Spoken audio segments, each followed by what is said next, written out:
ಗಂಗಪ್ಪ ಕಾಮರೆಡ್ಡಿಹಳ್ಳಿ.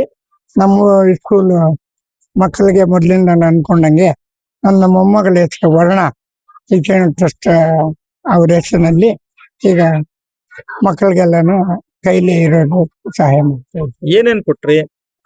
ಒಂದು ಬ್ಯಾಗ್, ಒಂದು ಬಾಕ್ಸ್, 2 ಬುಕ್ಗಳು, ಮಕ್ಕಳಿಗೆ ಏನೇನ್ ಬೇಕಾಗ್ತದೆ ಅದು ಕೊಡ್ತೀವಿ. ಅಲ್ಲ, ನಿಮ್ಮೂರು ಶಾಲೆ ಗೌರ್ಮೆಂಟ್ ಸ್ಕೂಲ್ ಅಲ್ವಾ? ಗೌರ್ಮೆಂಟ್ ಸ್ಕೂಲ್ಗೆ ಯಾಕೆ ಕೊಡ್ಬೇಕು ಅನಿಸ್ತು ಅಂತ? ನಮ್ಮ ಗೌರ್ಮೆಂಟ್ ಸ್ಕೂಲ್ ಆದ್ರೂ ಕೂಡ ನಾವು ಕೊನೆ ವಾರ್ಡ್ ಅಲ್ಲಿ ವ್ಯವಸಾಯಸ್ಥರು ಭಾರಿ 24 ಗಂಟೆ ದುಡಿತಕ್ಕಂತ ಇದು. ಕೆಲವು ಮಕ್ಕಳಿಗೆ ಸ್ವಲ್ಪ ಅನಾನುಕೂಲ ಆಗ್ತಾ ಇದ್ ನಾನು ಕಣ್ಣಾರೆ ನೋಡಿದ್ದೆ. ಅದನ್ನ ತಪ್ಪಿಸೋದಕ್ಕೆ ನಾನು ಏನೋ ಸ್ವಲ್ಪ ಅಳಿಲ್ ಸೇವೆ. ಅಲ್ಲ, ನಿಮ್ಮನ್ನ ಬರೀ ಗಂಗಪ್ಪ ಅಂದ್ರೆ ಗುರ್ತಿಡಿತಾರ? ಟೆಲಿಫೋನ್ ಗಂಗಪ್ಪ ಅಂದ್ರೆ ಟೆಲಿಫೋನ್ ಗಂಗಪ್ಪ ಅಂದ್ರೆ ಜಡ್ಪೆ ಅಂತ ಹೆಸರು ಬರೋದಿಲ್ಲ.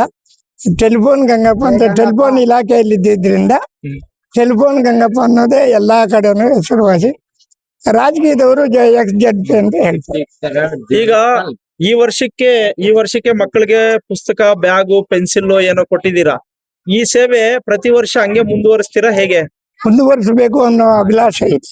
ಓಕೆ, ಮುಂದುವರ್ಸಿ ಹೋಗ್ಬೇಕು ಅಂತಾನೆ ನನ್ನ ನಿಮ್ಮ ಒಂದು ನಂತರ ಯಾರು ಈ ಒಂದು ಕಾರ್ಯವನ್ನು ಮುಂದುವರಿಸ್ತಾರೆ? ಗ್ರಾಮಸ್ಥರು ಇದ್ದಾರೆ. ಅಲ್ಲ, ನಿಮ್ಮ ಮಕ್ಕಳು ಯಾರಾದ್ರೂ ಮಕ್ಕಳಲ್ಲಿ ಇದ್ದಾರೆ. ಉಮೇಶ್ ಅಂತ ಕೊನೆ ಮಗ ಇದ್ದಾರೆ. ಅವರು ಸ್ವಲ್ಪ ಇಂಟ್ರೆಸ್ಟ್ ಆಗಿದ್ದಾರೆ. ಸೇಮ್ ನನ್ನ ಪಾಲಿಸಿನೇ ಅವರು ಫಾಲೋ ಮಾಡ್ತಾ ಇದ್ದಾರೆ. ಆದ್ರಿಂದ ಅವರು ನಡ್ಸ್ಕೊಂಡು ಓಕೆ. ಅಲ್ಲ, ಅದು ನಾವು ಮೊದ್ಲಿಂದಲ್ಲ ಬಾರಿ ಬಡತನ ಇದೇ ಊರಿನಲ್ಲಿ ಎಲ್ಲರಿಗೂ ಅತಿ ಮುಖ್ಯವಾಗಿ ನಾವು ಬೇಕಾದಂತವ್ರು. ನನಗೆ ಈ ಓಟ್ ವಿಷಯದಲ್ಲಿ ಕೂಡ ಈ ಊರಿನವ್ರು ನಿಂತ್ಕೊಂಡು 76 ಹಳ್ಳಿಗಳಿಂದ ಒಬ್ಬರಿಂದ ಒಬ್ಬರಿಗೆ ರಿಲೇಶನ್ಶಿಪ್ ನಲ್ಲಿ ಗೆದ್ದಿ ನನಗೆ ಇದ್ ಮಾಡಿದ್ರು. 95ರಿಂದ 2000 ತನಕ ನಾನು ಜಿಲ್ಲಾ ಪರಿಷತ್ ಮೆಂಬರ್ ಆಗಿದ್ದೆ. 30 ವರ್ಷ ಕೇಂದ್ರ ಸರ್ಕಾರಿ ನೌಕರ ಆಗಿದ್ದೆ. ಕೇಂದ್ರ ಸರ್ಕಾರಿ ಟೆಲಿಫೋನ್ ನೌಕರ. ಒಟ್ಟಾರೆ ಟೆಲಿಫೋನ್ ಗಂಗಪ್ಪನವರು ಸರ್ಕಾರಿ ಶಾಲೆ ಮಕ್ಕಳಿಗೆ ಪುಸ್ತಕ ಮತ್ತು ಬ್ಯಾಗ್ ವಿತರಣೆ ಅದರಲ್ಲಿ ಹೇಗಾದ್ರು ಅನ್ಕೋಬಹುದು. ಇರೋದ್ರಲ್ಲಿ ನಮ್ಮ ಮಟ್ಟಕ್ಕೆ ಬಡತನ ಮಟ್ಟಕ್ಕೆ ಜೋರು ಅಂತ ಅನ್ಕೋಬಹುದು. ಸಾಧಾರಣ ಮಕ್ಕಳಿಗೆ ಏನ್ ಹೇಳಕ್ ಇಷ್ಟ ಪಡ್ತೀರಿ? ಇಂತ ಮಕ್ಕಳು ಇಂಥ ಹಳ್ಳಿಯಲ್ಲೇ ಹುಟ್ಟಿ ಕನ್ನಡ ಶಾಲೆಗಳಲ್ಲೇ ಹುಟ್ಟಿ ಅನೇಕ ಜನ ನಮ್ಮ ಮೋಕ್ಷಂ ಈಶ್ವರಯ್ಯ ಕೂಡ ಕನ್ನಡ ಸ್ಕೂಲ್ ಅಲ್ಲಿ ಅವಾಗ ಕಾನ್ವೆಂಟ್ ಇರ್ಲಿಲ್ಲ. LPJ ಅಬ್ದುಲ್ ಕಲಾಂ ಅಂತವ್ರು ಕೂಡ ಕಾನ್ವೆಂಟ್ಗಳಲ್ಲಿ ಏನು ಓದಿರ್ಲಿಲ್ಲ. ನಮ್ಮ ಮಕ್ಕಳು ಕೂಡ ಓದಿ ಈಗ ನಾವೆಲ್ಲ ಸಣ್ಣ ಸ್ಕೂಲ್ಗಳಲ್ಲಿ ಓದಿ ಈ ಮಟ್ಟಕ್ಕೆ ಬಂದಿದ್ದೀವಿ. ಮಕ್ಕಳೆಲ್ಲ ಅದೇ ರೀತಿ ಬೆಳಿಲಿ, ಅದೇ ರೀತಿ ವಿದ್ಯಾಭ್ಯಾಸ ಚೆನ್ನಾಗಿ ಕಳೀಲಿ. ಒಳ್ಳೆ ಗುರುಕುಲ ಅಂತ ಹೇಳ್ತಾರಲ್ಲ, ಟೀಚರ್ಸ್ ಭಾರಿ ಉತ್ತಮವಾದ ಟೀಚರ್ಸ್ ಇದ್ದಾರೆ. ರಾತ್ರಿ ಆಗಲು ಮಕ್ಕಳಿಗೆ ಒಳ್ಳೆ ಬೋಧನೆ ಮಾಡ್ತಕ್ಕಂತ 2 ಟೀಚರ್ಗಳನ್ನು ಚೆನ್ನಾಗಿ ನಾವು ಮೆಚ್ಕೊಂಡಿದ್ದೀವಿ. ಇಲ್ಲ, ನಾನು ರಿಮಾರ್ಕ್ ಮಾಡೋರೆ, ಯಾಕಂದ್ರೆ ನಾನು ಯೂನಿಯನ್ ಅಲ್ಲಿ ಇದ್ದವನು. ಏನಾದ್ರು ಸ್ವಲ್ಪ ಮಿಸ್ಟೇಕ್ ಆದ್ರೆ ಸ್ವಲ್ಪ ಇಲ್ದಾನೆ ಭಾರಿ ಕಷ್ಟಪಟ್ಟು ಒಂದು ದಾರಿಗೆ ತರ್ತಾ ಇದ್ದೇನೆ. ಒಳ್ಳೆ ಮಕ್ಕಳು ಚೆನ್ನಾಗಿ ಓದಿಸೋದಕ್ಕೆ ಪ್ರಯತ್ನ ಮಾಡ್ತಾರೆ.